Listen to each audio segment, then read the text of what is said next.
Psychologists have revealed that it's normal to be interested in real-life horror stories. One of the reasons they give for why people are interested in these cases comes down to the fact that crime can affect any of us, regardless of age, gender, or social status. So today, here at Unexplained Mysteries, we will be recounting the tales of 3 horror houses that were burned down.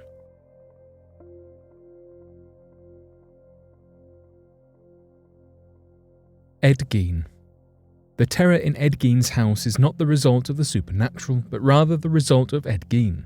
Edward Gein earned his nicknames the Butcher of Plainfield and the Plainfield Ghoul through a series of heinous acts and horrid attacks that took place in his hometown of Plainfield, Wisconsin, USA. Gein had a poor childhood, between his father being an avid drinker, being punished for making friends, and his mother pushing onto him her belief that all women were instruments of the devil. His father and brother passed away in the 1940s, leaving Gein with just his mother. She suffered 2 strokes, the first of which paralysed her, and so Gein assumed the role of carer. Her life was taken in 1945, following her second stroke, which devastated Ed. He described the loss of his mum as having lost his only friend and one true love. One late autumn morning in 1957, November the 16th, the owner of the local hardware store, Bernice Warden, disappeared. Her son, the deputy sheriff, entered the store at 5 p.m. and questions began pouring in. Deputy Sheriff Frank Warden found an open cash register and a blood-stained floor. An investigation launched into action and the police located the last receipt written, a gallon of antifreeze bought by a Mr. Edward Gein. In a shed on Gein's farmyard property, Warden was found inside.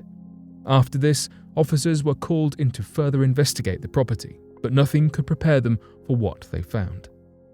Upon searching the house, a disturbing list of artifacts were found, many of which echoed the messages instilled into him as a child, that women are instruments of the devil. When looking through his vile home, the police found various items, some of which included various objects that were made out of a human. After being questioned, Ed Gein confessed to taking the lives of Mary Hogan and Bernice Warden, but revealed that the other disturbing items in his home were acquired from 3 local graveyards, from 9 different graves.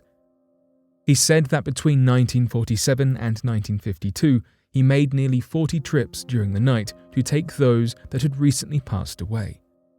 He claimed that he was in a daze-like state when he was in the graveyards, and that on many occasions he left this state whilst still at the cemetery, and so left the individuals behind. He confessed that at other times he would try and find a woman that resembled his mother. He apparently wanted to become his mother and crawl into her skin. At his trial, Gein pleaded not guilty by reason of insanity. He was later diagnosed with schizophrenia and sent to a maximum security facility, now known as the Dodge Correctional Institution. On March 20th, 1958, Gein's house was burned down. This came 10 days before his belongings were due to be sold via auction and at the height of rumours claiming his house could become a tourist hotspot. There was no official cause of the fire determined, though it was suspected to be arson, with somebody refusing to let Ed Gein's house become a tourist trap, with the possibility of it being monetized. Today, the impact of Gein's actions remain present in American pop culture, with novels, musicals, and films being made about him. Although his house was burned down, Edward Gein and his actions are not going to be forgotten anytime soon. Haunted Castle, Six Flags Great Adventure. Many of us have enjoyed screaming our way through tourist attraction haunted houses at theme parks, complete with live actors donning Dracula and Frankenstein's monster costumes. There was no question the Six Flag Great Adventure Haunted Castle was anything more than a run-of-the-mill tourist attraction, at least until it saw the loss of life of 8 teenagers in 1984. In 1978, the theme park in New Jersey opened a new attraction, a temporary haunted house. By the end of the season, the public seemed so thrilled with the new addition that management issued a more substantial version the following year, complete with a medieval castle makeover. Still designed to be temporary, the Haunted Castle ride was made of 17 aluminium trainers, 8 on either side with a central control room. A maze effect was created by connecting the trailers with plywood, and the decor featured foam walls, along with plastic monsters, heads, and other typical Halloween-themed props intended to be spooky and frightening. The haunted castle saw rapid success, becoming the second largest attraction in the park, at least until May 11th, 1984. At 6:35 p.m, a fire began inside the ride. Between the flammable materials and the air conditioning pushing it further, the flames soon spread throughout. 29 guests were in the ride at the time of the fire. 14 people escaped, 4 of whom were park employees. 8 teenagers, part of one group of 9, lost their lives. The survivor from that group was carried to safety by a park employee. Their bodies were discovered later than expected, as the victims were first mistaken for prop mannequins in the attraction, due to the severity of their injuries. The cause of their passing away was ruled smoke inhalation and carbon monoxide poisoning. Due to the intended temporary nature of the building, it had never been fitted with fire and smoke detectors or sprinklers, despite repeated requests to do so by the theme park safety consultants. A young boy came forward a week later and said he had made friends with an older boy just outside of the castle. The older lad was familiar with the ride and offered to guide the witness through, though due to the dark nature, he held a cigarette lighter out in front of them. He apparently bumped into a foam wall with the lighter, spreading the fire. The attraction is, understandably, no longer at the park, and there now stands the Botanical Gardens instead.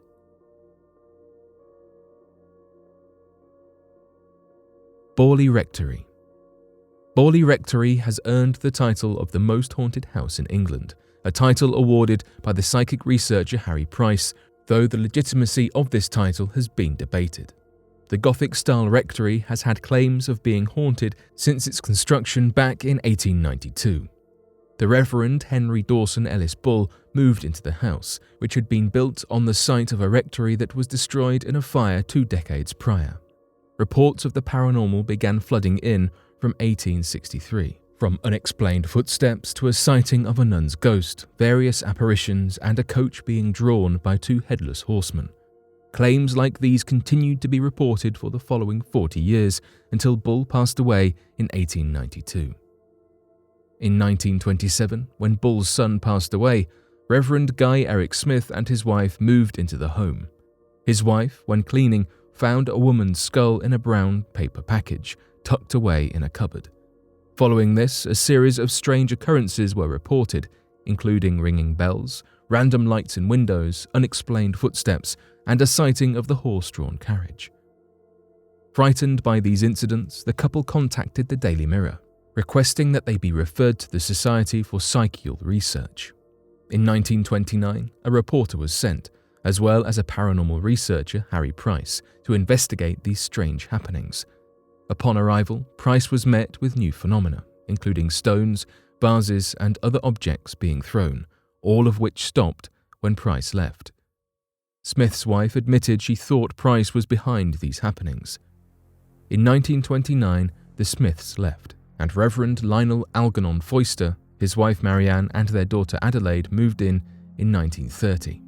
Over a 5-year period, all paranormal happenings were noted by Foister and were sent to Price. This family experienced the bell ringing, stones and bottles being thrown, windows shattering, wall writing, and even Adelaide being locked in a room, despite it having no key. Adelaide was attacked, and the Reverend conducted 2 exorcisms. The Daily Mirror gave Bali Rectory a great deal of publicity, enticing several psychic researchers to get involved, all of whom concluded that these events were caused by Marianne Foister. Be that consciously or not. Later, Marianne did admit to an affair with a lodger, and that she used paranormal events to cover her tracks. She also confessed that she thought her husband was in cahoots with a researcher, falsifying these stories. Following the Foisters leaving the rectory, Price gathered 48 official observers to report phenomena, all over which tarnished Price's reputation, despite 2 spirits being found. Reportedly a nun whose life was taken in the building that once stood where the rectory was, and one Sonex Amores, who threatened to set fire to the rectory at 9 p.m. that night, the 27th of March 1938. He claimed a poor deceased victim's bones would also be uncovered. On February 27, 1939, the new owner of the rectory, Captain W.H. Gregson, knocked over an oil lamp when unpacking boxes, sparking a fire and leaving severe damages. Gregson maintained that the fire was an accident, though the insurance company ruled the fire as deliberate. Price, in 1943, carried out a small dig in the cellar of the Bali Rectory ruins, where a young woman's bones were found. Horror houses are unfortunately not confined to the big screen. There are plenty of spooky happenings all around the world, from horrible people to neglectful companies to the paranormal.